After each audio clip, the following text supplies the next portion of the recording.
Hello and welcome everyone to Phoenix JEE. आज के इस वीडियो में हम स्टार्ट करने वाले हैं एक सीरीज ऑफ लेक्चर्स। हम स्टार्ट कर रहे हैं जियोमेट्रिकल ऑप्टिक्स। बहुत ही इजी सेक्शन है और बहुत ही स्कोरिंग सेक्शन है। इससे क्वेश्चन जेई एडवांस लेवल तक भी इजी ही आते हैं और बहुत ही डुएबल है, बहुत ही कॉन्सेप्चुअल है और बहुत ही इंटरेस्टिंग भी है। आज के इस फर्स्ट लेक्चर में हम लाइट की कुछ बेसिक प्रॉपर्टीज देखेंगे और रिफ्लेक्शन को थोड़ा सा हम समझेंगे। ठीक है, चलो देखते हैं। तो सबसे पहले व्हाट इज ऑप्टिक्स। हमारा सबसे पहला क्वेश्चन है कि हम यहाँ पर ऑप्टिक्स पढ़ रहे हैं। So what is optics.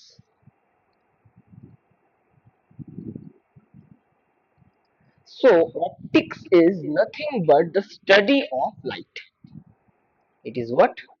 It is study of light. Okay, अब स्टडी ऑफ लाइट को हम दो तरीके से कर सकते हैं। एक होता है, मतलब ऑप्टिक्स का दो पार्ट हम देखेंगे, दो ही हमारे सिलेबस में है। एक होगा हमारे पास जियोमेट्रिकल।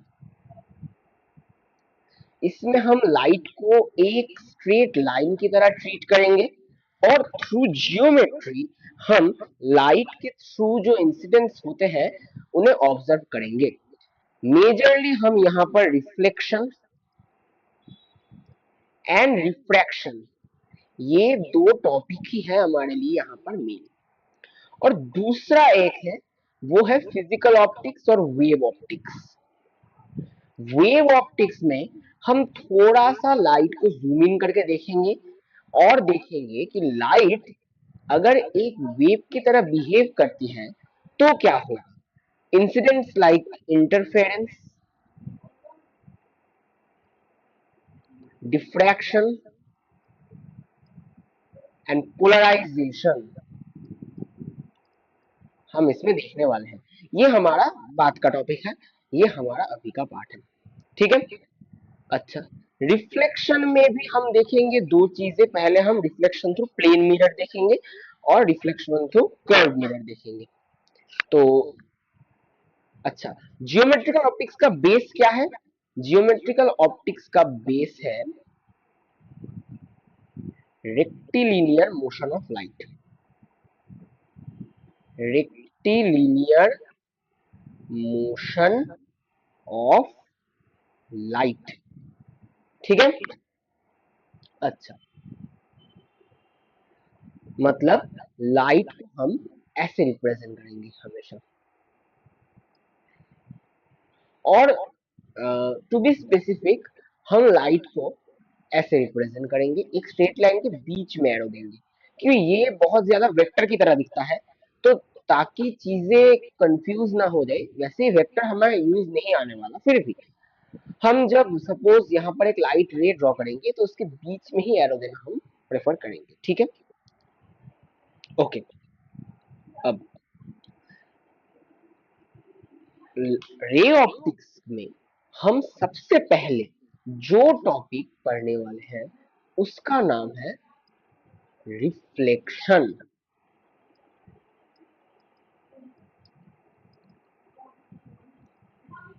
इजी है बहुत, प्लेन मिरर सबसे ज्यादा इजी है। इसमें जो क्वेश्चंस होंगे वो सबसे ज्यादा सॉल्व होंगे जियोमेट्री से।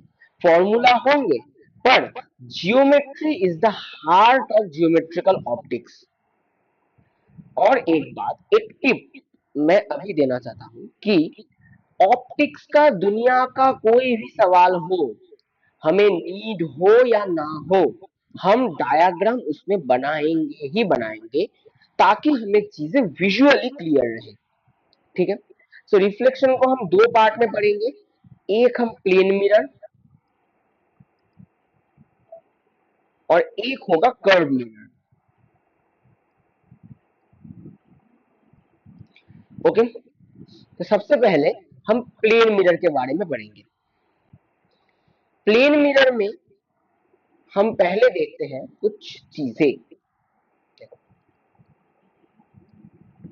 ये जूनियर क्लासेस में ही पढ़ाया जाता है। Okay, reflection through plane mirror. Mirror हमेशा ऐसे ड्रॉ किया जाता है। ये क्या है? ये जो लाइन हम ड्रॉ कर रहे हैं ये क्या है? ये जो लाइन है ये तो मिरर है। मतलब सपोज हमारे पास ये एक मिरर है, सामने से हम देख रहे हैं। तो मिरर की दो साइड्स होती है। एक है एक होता है फ्रंट साइड, ये है हमारे पास लेफ्ट से फ्रंट साइड, और इसके पीछे वाला जो है वो है बैक साइड। ये जो बैक साइड होता है ये होता है सिल्वर। ठीक है, और उस सिल्वर इंक को ही हम ऐसे दिखाते हैं। ठीक है, अच्छा, होगा क्या? सपोज एक लाइट रे ऐसे मिरर के ऊपर गिरती है। रिफ्लेक्शन क्या है? लाइट रे जब कैसी मिरर जैसी कोई ऑब्जेक्ट में गिरती है तो वो अपना पाथ को ट्रेस बैक करके दोबारा उसी मीडियम में, मतलब वो अपने पाथ को बदल लेती है। देखो, जब तक मीडियम मीडियम जो है लाइट का, light always travels through medium. Light क्या है ये हम पढ़ेंगे इलेक्ट्रोमैग्नेटिक वेव में। जब तक एक मीडियम में लाइट ट्रेवल कर रहा है, वो वैक्यूम भी हो सकता है, वो मीडियम होमोजीनियस हो, मतलब मीडियम यहाँ भी वो जो है 10 किलोमीटर दूर भी वही है, जब तक वो मीडियम होमोजीनियस हो और आइसोट्रॉपिक हो। अच्छा, आइसोट्रॉपिक मतलब क्या? आइसोट्रॉपिक मतलब सपोज ये एक्स वाई और जेड एक्सिस है, एक्स एक्सिस वाई एक्सिस और जेड एक्सिस की तरफ सेम ही चीज हो। जब तक वो मीडियम होमोजीनियस और आइसोट्रॉपिक है, लाइट एक स्ट्रेट लाइन में ही ट्रेवल करेगी। पर हमने क्या किया, मीडियम में रख दिया एक मिरर, देखा गया कि वो ऐसे रिटर्न कर रही है। ठीक है, तो हमने क्लास 11th में देखा है कि एक कॉन्सेप्ट होता है ऑफ इलास्टिक कॉलिशन। अच्छा, ये जो ऑप्टिक्स है ये सबसे पहले इंट्रोड्यूस किया था न्यूटन ने। न्यूटन ने लाइट को एक छोटे पार्टिकल की तरह ट्रीट किया था। वो पार्टिकल का नाम था corpuscle. Okay, that is Newton's corpuscular theory. Corpuscle मतलब पार्टिकल, छोटे छोटे पार्टिकल है, लाइट ऐसे छोटे छोटे पार्टिकल है। ठीक है, अब देखो, मिरर बहुत ही स्मूथ होता है। ओके, एकदम फ्रिक्शनलेस चीज होता है। तो जब इसके ऊपर लाइट गिरती है तो हमने देखा है कि ये एक, अगर कोई बॉल ऐसे v वेलोसिटी से इलास्टिक कॉलिशन करती है तो उसी के जैसा ही होती है। और उस केस में हमने देखा है कि सपोज देखो, अगर ये कॉलिशन इलास्टिक है मतलब E इक्वल टू 1 है, let say this angle is theta, let say, ठीक है, तो ये वाला वेलोसिटी को अगर ये एंगल थीटा है तो ये भी थीटा है, तो इसे हम v cos theta v sin theta में बांट सकते हैं। और आफ्टर द कॉलिशन हमें पता है क्या होगा, आफ्टर द कॉलिशन ये v sin थीटा जो कि है अलोंग द सरफेस वो कांस्टेंट रह जाएगा, और इलास्टिक कॉलिशन के तहत ये v cos थीटा ऊपर की तरफ v cos थीटा ही ले लेगा। ठीक है, तो अब बोलो ये एंगल कितना है, ये एंगल अल्फा, ये एंगल अल्फा। तो यहां से हमें दिख रहा है कि अल्फा इक्वल टू थीटा ही होगा। मतलब न्यूटन ने कॉर्पस्क्यूलर थ्योरी से और मैकेनिक्स की हेल्प से ये प्रूव कर दिया है कि जब लाइट प्लेन मिरर के ऊपर गिरेगी तब, अगर हम, ये है पॉइंट ऑफ इंसिडेंस, यहां पर अगर प्लेन मिरर के ऊपर अगर हम एक नॉर्मल ड्रॉ करते हैं तो ये एंगल और ये एंगल हमेशा हमेशा सेम होगा। ओके, तो अब हम कुछ टर्मिनोलॉजीज पढ़ते हैं, कुछ टर्मिनोलॉजीज हम देख लेते हैं प्लेन मिरर के तहत। प्लेन मिरर में कुछ टर्मिनोलॉजीज और जो कि पूरे ऑप्टिक्स में ही कहीं ना कहीं यूज होगा। ओके,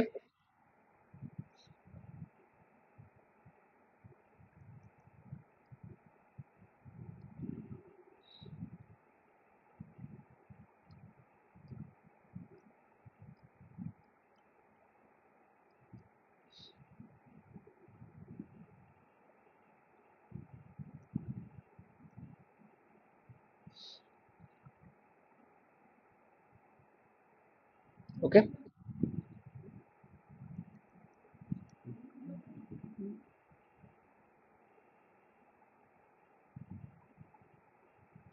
ओके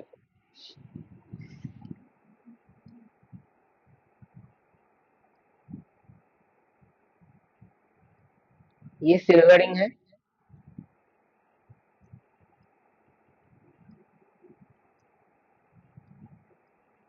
ठीक है। अब देखते हैं, अब हम टर्मिनोलॉजीज को देखेंगे। अच्छा, जियोमेट्रिकल ऑप्टिक्स का एक और बेसिक रूल, लाइट के डायरेक्शन में हमेशा एरो देना होगा। ये बोर्ड एग्जाम वगैरह में काम आएगा। अगर लाइट के अलोंग में हमने एरो नहीं दिया तो वहां पर नंबर कट सकता है, ठीक है। तो लाइट ऐसे आई और ऐसे चली गई, ये वाला पॉइंट लेट से है पी। ओके, और ये है, अच्छा, ये है हमारा मिरर एम। ये वाली जो रे है जो मिरर के ऊपर आके गिरी, इसे कहते हैं इंसिडेंट रे, ठीक है। रिफ्लेक्ट करने के बाद जो रे गई उसे कहते हैं रिफ्लेक्टेड रे, ओके। ये लाइन जो मिरर के साथ नॉर्मल है या 90 डिग्री बनाती है, प्लेन मिरर के साथ 90 डिग्री बनाती है, उसे कहते हैं नॉर्मल, ओके। ये जो पॉइंट पी है इसे कहते हैं पॉइंट ऑफ इंसिडेंस। यहां तक ऑब्वियस है। अच्छा, अब दो इंपॉर्टेंट एंगल्स, एक ये वाला एंगल, एक ये वाला एंगल। ये वाला एंगल मतलब इंसिडेंट रे नॉर्मल के साथ जो एंगल बनाता है उसे कहते हैं angle I. Angle I is called angle of incidence, okay. और रिफ्लेक्टेड रे जो एंगल बनाता है उसे कहते हैं angle R. Angle R is called angle of reflection, okay. अच्छा, ये है हमारे पास basic terminologies, okay. Next next हम जो करेंगे इस लेक्चर के लिए, लास्ट चीज जो हम करेंगे वो है, लास्ट टू चीज, लॉज ऑफ रिफ्लेक्शन।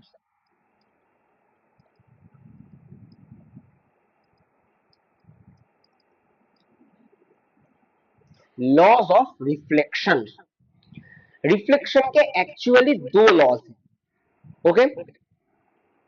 हम देखते हैं, सबसे पहला लॉ, यही फर्स्ट लॉ है रिफ्लेक्शन का, क्या कि ये वाला हमारा बेसिक डायग्राम रहेगा, ठीक है, ओके। रिफ्लेक्शन का फर्स्ट लॉ क्या है, इंसिडेंट रे, रिफ्लेक्टेड रे और पॉइंट ऑफ इंसिडेंट के ऊपर ड्रॉ किया हुआ नॉर्मल एक ही प्लेन में रहेगा, ओके। सो द स्टेटमेंट क्या है इसका, incident ray, reflected ray and normal, not only normal, मतलब नॉर्मल तो बहुत सारे हो सकते हैं, normal on the point of incidence,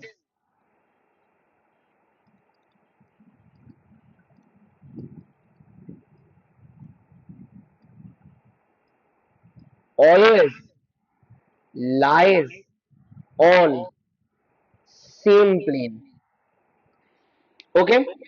ये एक बहुत ही इंपॉर्टेंट प्रॉपर्टी है। ये वाला प्रॉपर्टी हमें काम देगा कब, एक स्पेसिफिक टाइप का क्वेश्चन होता है जब हमें वेक्टर दिया होगा। सपोज हमने ऐसे कोऑर्डिनेट सिस्टम बना लिया है, अगर कोई लाइट रे एक्स वाई प्लेन में आ रहा है तो वो एक्स वाई प्लेन में ही रिफ्लेक्ट होगा, वो वाईजेड प्लेन में नहीं जाएगा। अगर कोई लाइट रे वाईजेड प्लेन में इंसिडेंट हो रहा है तो वाईजेड प्लेन में ही रिफ्लेक्ट होगा, वो नहीं जाएगा और किसी भी प्लेन में। बहुत ही इंपॉर्टेंट चीज है ये। हालांकि बहुत लोग इसे as a law of reflection नहीं याद रखते हैं। Okay, and the second law is very obvious. Second law हमने अभी अभी देखा, और सेकेंड लॉ ही सब जगह एज लॉ ऑफ रिफ्लेक्शन बढ़ाया जाता है। That is what, that is very simple, कि जो एंगल ऑफ इंसिडेंस और एंगल ऑफ रिफ्लेक्शन है वो बराबर होता है। इसे न्यूटन ने समझाया ऐसे कि लाइट एक पार्टिकल की तरह है और वो मिरर के ऊपर इलास्टिक कॉलिशन कर रहा है। ठीक है, these are the laws of reflection. ये सेकेंड प्रॉपर्टी ही सबसे ज्यादा इंपॉर्टेंट है for in the quantitative view. First one is more important in the qualitative view. Okay, so the last topic for this lecture, that is angle of deviation. Optics का हालांकि सबसे important चीज यही है, that is angle of deviation. Light के path में हमने कोई भी चीज रखी है तो लाइट बेंड हो रहा है, कितना वो अपने रेक्टिलिनियर पाथ से डेविएट हो रहा है, ये हमें बताता है एंगल ऑफ डेविएशन। इसका एक फॉर्मूला भी होता है, पर इसे कॉन्सेप्चुअली याद रखना सबसे ज्यादा आसान है।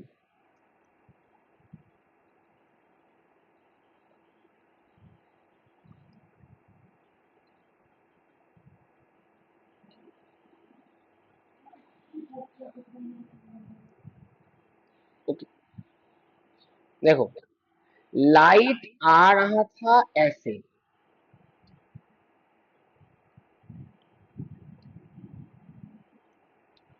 लाइट कैसे आ रहा था, लाइट आ रहा था इस पाथ से। तो अगर मिरर यहाँ पर, अच्छा मिरर ये भी बोर्ड के लिए इंपॉर्टेंट है कि अगर हम मिरर ड्रॉ करते हैं तो उसमें सिल्वरिंग करना होगा, नहीं तो वो मिरर नहीं होगा, वो कांच हो जाएगा तो लाइट थ्रू पास कर जाएगा। ये भी हम देखेंगे, ये रिफ्रैक्शन में होगा। देखो, लाइट को जाना कहाँ था, लाइट को जाना था यहां पर। अगर मिरर नहीं होता तो लाइट यहां से ऐसे सीधा निकल जाती, पर लाइट गया कहां, ऐसे। तो लाइट ऐसे बेंड किया, ये है उसका एंगल ऑफ डेविएशन। ओके, ऐसे जाना चाहिए था, घूम गया इतना एंगल और ऐसे चला गया। This is called the angle of deviation. Light को मतलब, देखो, प्रोफेशनल लैंग्वेज में angle between the incident ray and emergent रे कह सकते हैं। जैसे दो वेक्टर के बीच में हम एंगल निकालते हैं वैसे ही है, पर कॉन्सेप्चुअली देखो इस चीज को, कॉन्सेप्चुअली अगर देखोगे तो बाद में ही काम आएगा। लाइट को जाना कैसे चाहिए था और लाइट जा कैसे रहा है, उसके बीच का एंगल। क्योंकि अगर हम वेक्टर को मतलब वेक्टोरिकली ना सोचे तो इंसिडेंट रे और इमर्जेंट रे का बीच का एंगल तो ये भी है, पर ये तो एंगल ऑफ मतलब ये तो एंगल ऑफ डेविएशन नहीं है। सिंपल चीज, लाइट को जाना कहाँ चाहिए था और लाइट जा कहाँ रहा है, उसके बीच का एंगल। अब हम इसे फॉर्मुलेट करेंगे।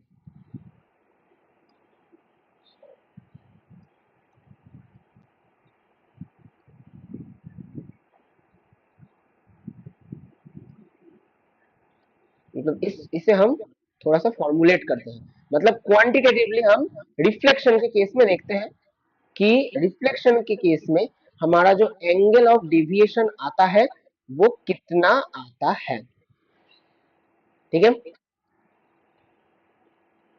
देखते हैं ये वाला एंगल कितना है, ये है एंगल ऑफ इंसिडेंस आई। अच्छा, हम आई और आर दो चीजें नहीं लिखते हैं, ये अगर आई है तो ये भी आई होगा, और ये है हमारा angle of deviation. Standardly, angle of deviation is denoted by delta. Okay, delta. The angle of deviation is standardly in whole optics is denoted by delta. तो इस डेल्टा का फॉर्मूला क्या होगा? जियोमेट्री लगाते हैं, देख सकते हैं कि ये पूरा एक स्ट्रेट लाइन है, तो आई आई और डेल्टा तीनों स्ट्रेट लाइन के को कंप्लीट कर रहा है, तो हम लिख सकते हैं I plus delta equal to 180 degrees implies delta equal to 180 degrees minus 2i. Okay, so that is it for the lecture. In the next lecture हम प्लेन मिरर में इमेज बनाएंगे, ऑब्जेक्ट और इमेजेस के टाइप्स को देखेंगे. Okay, and in the next to next lecture में हम दो मिरर के केस में काम करेंगे. अभी इसमें 4 से 5 लेक्चर लगेगा. ठीक है, सो अगर आप इसे मिस नहीं करना चाहते हैं तो सब्सक्राइब कर दीजिएगा, लाइक कीजिएगा मेरे वीडियो को और ज्यादा से ज्यादा इसे शेयर कीजिएगा. Thank you everyone for watching the video. I will meet you guys in the next lecture.